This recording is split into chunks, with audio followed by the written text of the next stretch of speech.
उधर supreme court का बड़ा फैसला आया है चोण कमिशन की नियुक्ति नूं लैके। चोण कमिशन की नियुक्ति च सुप्रीम कोर्ट ने बदलाव किया है ते हुण पैनल के जरिए नियुक्ति होएगी।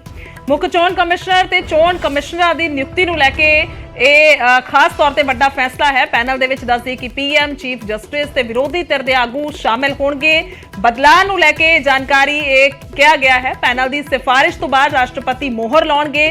चोणां दे विच निरपक्षता ते पारदर्शी बनाउण दी बनाने लई दायर पटीशन ते सुप्रीम कोर्ट ने फैसला सुनाया सी। ये बड़ा एक फैसला मान सकते हैं क्योंकि किस तरीके दे नाल इस दे विच बदलाव होणगे भी सारा ब्यौरा दिता गया है। बिल्कुल पिछले सालों दे विच चोण कमिशन की कारगुजारी नूं लैके सवाल उठते रहे ने। तां अजिहे दे विच एक पटीशन दायर की गई सी सुप्रीम कोर्ट दे विच ते उस ते इह वड्डा फैसला आया है। चोण कमिशन की नियुक्ति सुप्रीम कोर्ट ने बदलाव किया है। पैनल के जरिए नियुक्ति होएगी। पैनल दे विच प्रधानमंत्री भी होणगे, चीफ जस्टिस भी होणगे ते विरोधी धिर दे आगू भी शामिल होणगे ताकि सब नूं ट्रांसपेरेंट बनाया जा सके। अश्विनी उपाध्याय जी की याचिका पर सुप्रीम कोर्ट की संविधान पीठ का एक बड़ा फैसला।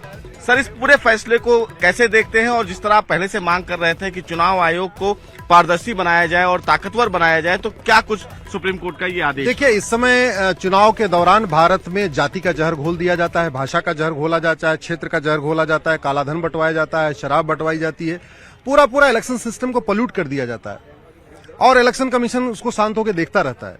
इसलिए हमने 5 मांग किया था कि सबसे पहले तो इलेक्शन कमीशन का इंडिपेंडेंट बजट होना चाहिए, इंडिपेंडेंट सेक्रेटरीट होना चाहिए, रूल मेकिंग पावर होना चाहिए। इलेक्शन कमीशन को जो हटाने का तरीका एक होना चाहिए, यानी तीनों इलेक्शन कमिश्नर्स को इक्वल प्रोटेक्शन होना चाहिए, इक्वल सिक्योरिटी होना चाहिए, इक्वल राइट होना चाहिए। अभी क्या हो रहा है कि चीफ इलेक्शन कमिश्नर्स को हटाने के लिए पार्लियामेंट में इम्पीचमेंट आता है, लेकिन दोनों इलेक्शन कमिश्नर्स को आप सीधे एग्जीक्यूटिव ऑर्डर से हटा सकते हैं। तो अब कम से कम वो खत्म हो जाएगा, सबको इक्वल सिक्योरिटी रहेगी। और अपॉइंटमेंट अब जो है वो prime minister, leader of opposition और चीफ जस्टिस ऑफ इंडिया करेंगे। तो अच्छा है, इससे कम से कम कोई आरोप नहीं लगाएगा। जो अभी तक लोग आरोप लगाते रहते थे इलेक्शन कमीशन के ऊपर कि नहीं ये तो फला पार्टी को सपोर्ट कर रहा है, फला पार्टी को कर रहा है। अब जब लीडर ऑफ अपोजिशन और प्राइम मिनिस्टर और सीजीआई तीनों रहेंगे तो कोई भी इलेक्शन कमीशन के ऊपर उंगली उठाने से 10 बार पहले सोचेगा। मुझे लगता है जो लोग अभी तक चुनाव आयोग पे उंगलियां उठाते थे, अब उनका मुंह बंद हो जाएगा, अब दोबारा इस पे कोई टिप्पणी नहीं करेंगे।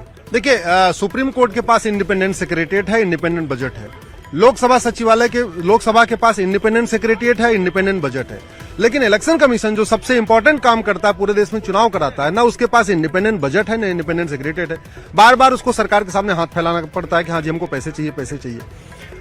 इलेक्शन कराना अपने आप में एक एक्सपर्ट काम है, तो वहां पे एक्सपर्ट होने चाहिए। तो अब जब इलेक्शन कमीशन का इंडिपेंडेंट सेक्रेटरीट होगा तो इलेक्शन कमीशन खुद ही अपॉइंट करेगी और जो अपॉइंट हो जाएगा वो पूरी लाइफ टाइम रिटायरमेंट होने तक इलेक्शन कमीशन में ही रहेगा। तो स्वाभाविक सी बात है, उसकी स्किल ज्यादा अच्छी होगी, एक्सपर्टीज ज्यादा होगी, उसके ऊपर ट्रांसफर का खतरा नहीं रहेगा। इसलिए किसी सरकार को ओबलाइज करने की उसको जरूरत नहीं पड़ेगी। ठीक है, तो ये कहीं ना कहीं सुप्रीम कोर्ट का एक बड़ा फैसला। हालांकि अब सुप्रीम कोर्ट के इस फैसले के बाद अब केंद्रीय जो मुख्य चुनाव आयुक्त हैं उनकी नियुक्ति के लिए प्रधानमंत्री, लीडर ऑफ अपोजिशन और सीजीआई की एक कमेटी बनेगी और वो कमेटी तय करेगी कि कौन मुख्य चुनाव आयुक्त बनेगा।